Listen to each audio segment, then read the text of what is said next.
Hi, day 32 post-op, and we're 2 days off of 5 weeks. Now, there's a couple more exciting things that have happened today. Firstly though, isn't it really cool that I'm talking to you at 9 p.m? And look, it's still light.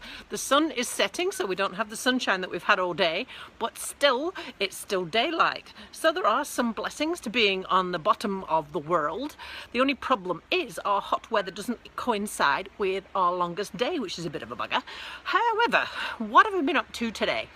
Well, to start with, I actually managed to negotiate the supermarket on 2 feet.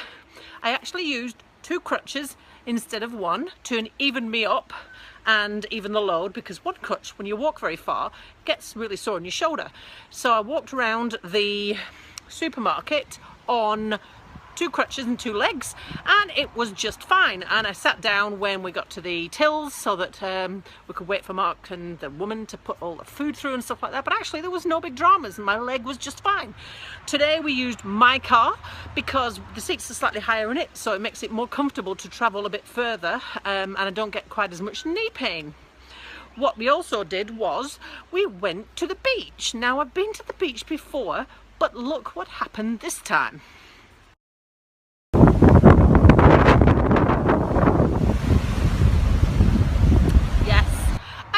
Onto the beach.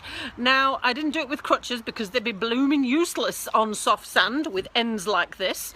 I used a human crutch. So my dear husband got me onto the beach. We didn't walk very far, and the tide was in, so we had to walk on the soft sand. But still, have you ever considered how many stabilizing muscles you use to walk on uneven surfaces? I was actually able to do it, and the beach was on a slope, and I was walking back up to the car, and what I was doing is bending one knee and locking the other one out. Now, I tried it tentatively to see whether it would take part of my load whilst bent, and it actually did. So I was quite surprised and quite chuffed about that. I wouldn't want to stand on one leg like that going up a hill, but it was partly functional anyway, so that made me pretty pleased.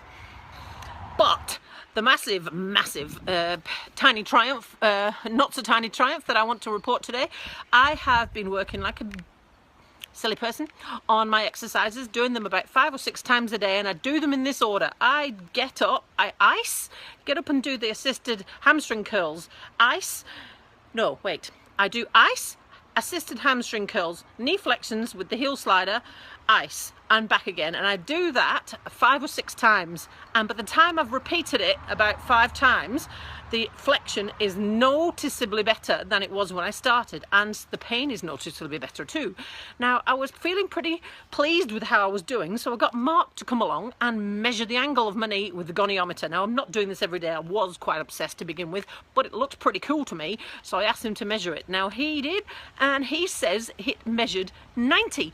Now, I took a picture, but I have had to climb back onto the seat to take this picture, so it might not be quite 90, but still, you've got to say this knee is looking pretty impressive.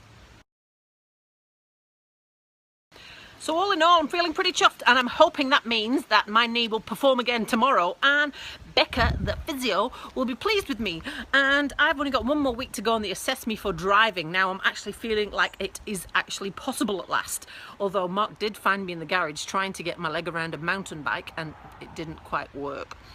I did get told off, but yeah, so that might just have to wait a wee while. My original forecast was 6 to 8, was actually 8 weeks, and the surgeon's forecast was 12, so I am being a bit optimistic, but you know, I like to be optimistic, better than being pessimistic. So yeah, so that's how I've done today. So feeling pretty good. Walked on an uneven surface, got my knee flexion to 90 for the first time. Woohoo! Triumph to me!